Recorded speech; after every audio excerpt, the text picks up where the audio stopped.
Karibu mjukuu wangu katika himaya yangu, na kukabidhi siri hii, uitunze, usimwambie mtu yoyote, na wewe utakuwa mtu mkubwa katika kijiji hiki. Sawa mjukuu wangu?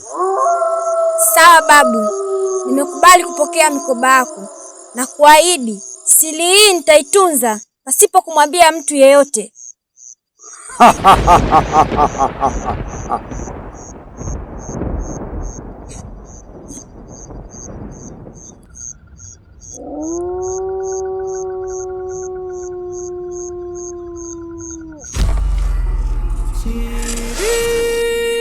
Siri ya babu,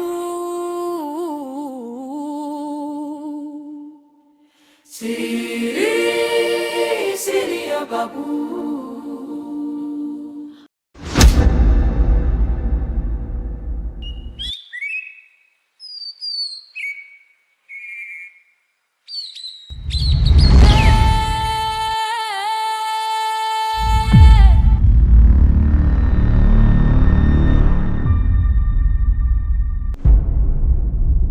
Karibu.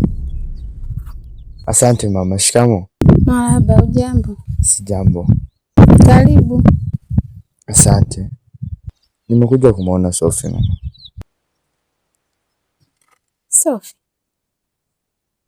Sophie hayupo. Leo ni siku ya 3 sasa. Sophie ameolewa. Sophie ameolewa? Ndio. Hata kuniaga. Unajua Sophie alikuwa ni rafiki yangu sana hapa kijijini. Kweli kabisa mwanangu. Nashangaa eti hajakuaga. Haya mama. Ninatoka. Basi sawa. Karibu tena. Asante.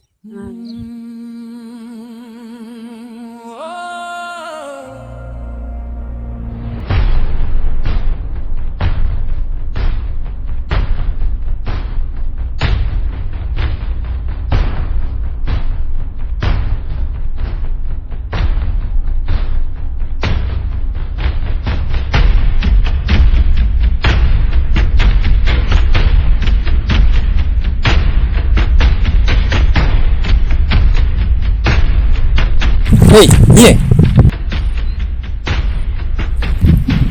Hebu sameni kwanza. Hivi ninyi mnanichukuliaje mimi? Mnanichukulia zezeta, taila, sumbukuku au zuzu? Asa hiki nini? Hiki nini nauliza?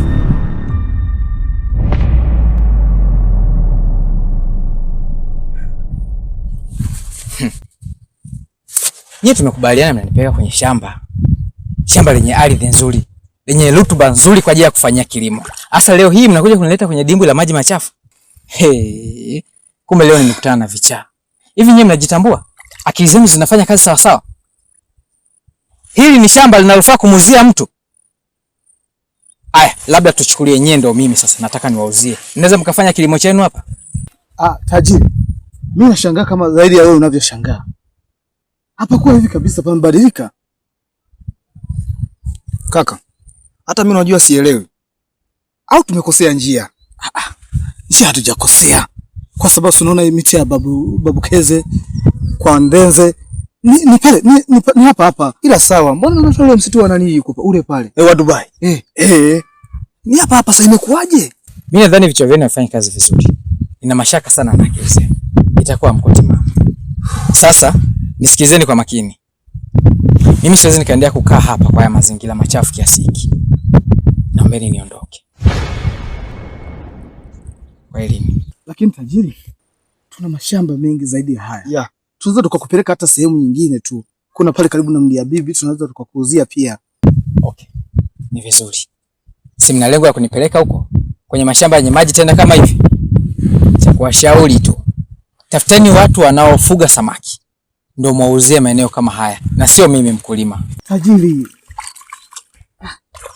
Ndio tushamkosa sasa tajiri. Mambo gani tena? Hapa sasa ndo naamini ule msemo wa baba.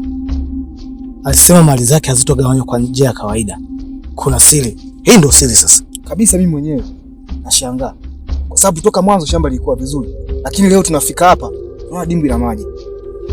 Maana tungekuwa tumekosea njia, msitu wa Kauzeni tusingeuona, msitu wa Rubai na huu mpaka kwa Kenze hapa. Sio kwamba sikupendi, hata mimi nakupenda sana, lakini siko tayari kuendeleza kizazi cha shetani.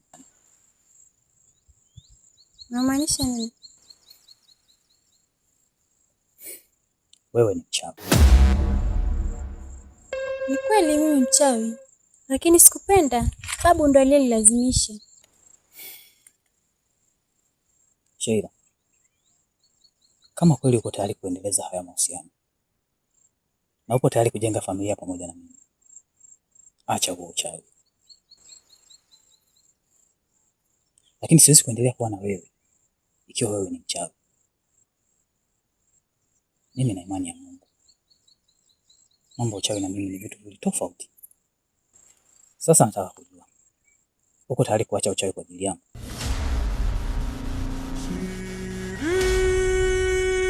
Siri ya babu.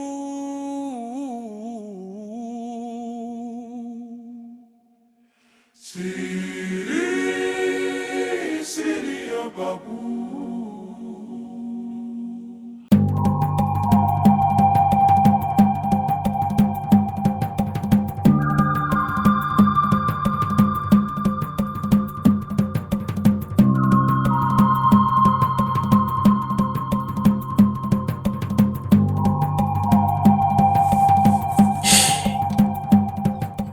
Mbona una mawazo?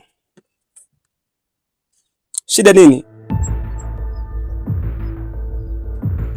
Wewe acha tu kaka.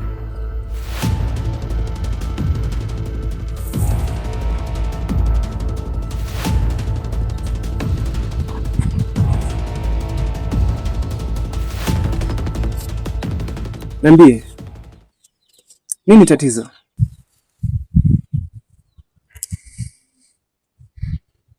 Kaka, jana nimeenda kwa kina Sophie. Nilichoambiwa hata sikuamini. Umeambiwa nini? Nimeambiwa kuwa Sophie ameolewa.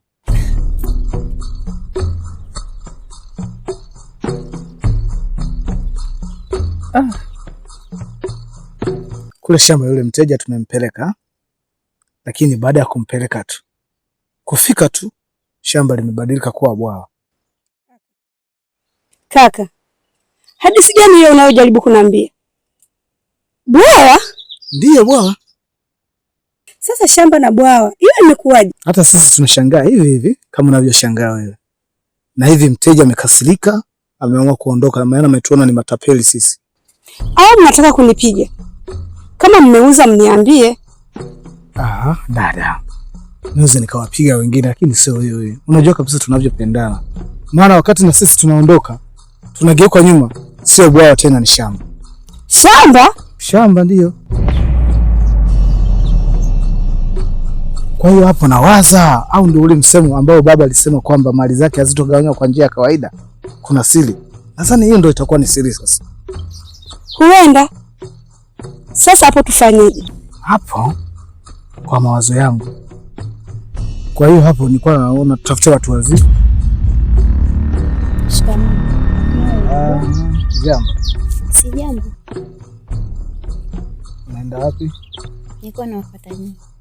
Sisi. Ndio. Karibu. Sheila akaniagiza baadaye jioni ana mazungumzo na nyinyi. Uje nyumbani. Sheila. Ndio.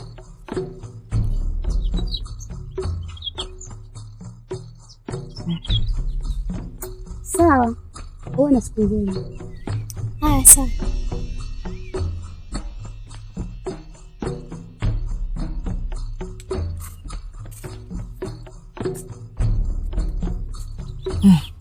Sheila na maongezi gani na sisi? Hawa na matatizo ni?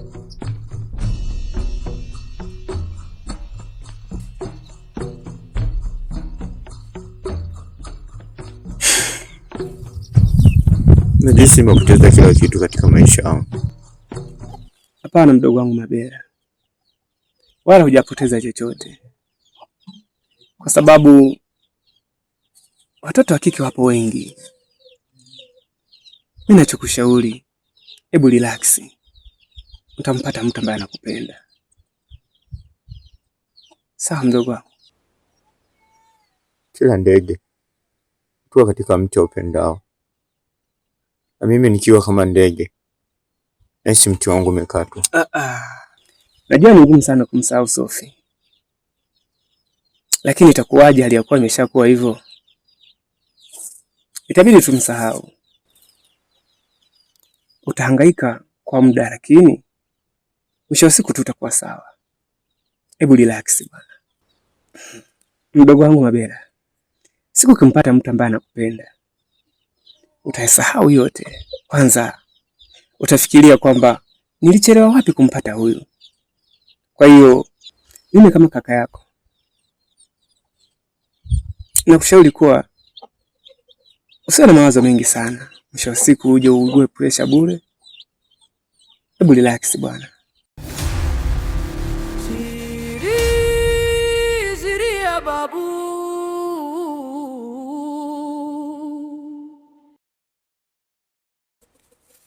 Nimewaita hapa, kuna jambo la muhimu nataka kuambia. Sema sasa tusikie. Babu alikuwa mchawi.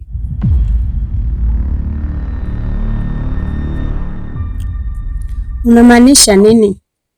Na kabla hajafa, huo uchawi alinirithisha mimi. Hapana, hiyo haiwezekani. Tawezaje kuwadanganya jambo kubwa kama hilo?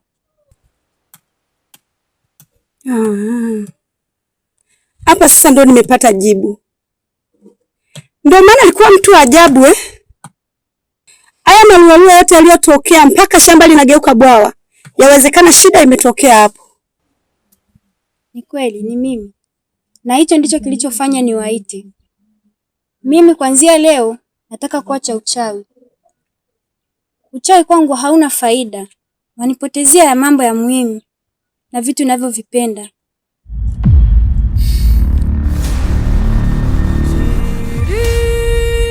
Siri ya babu.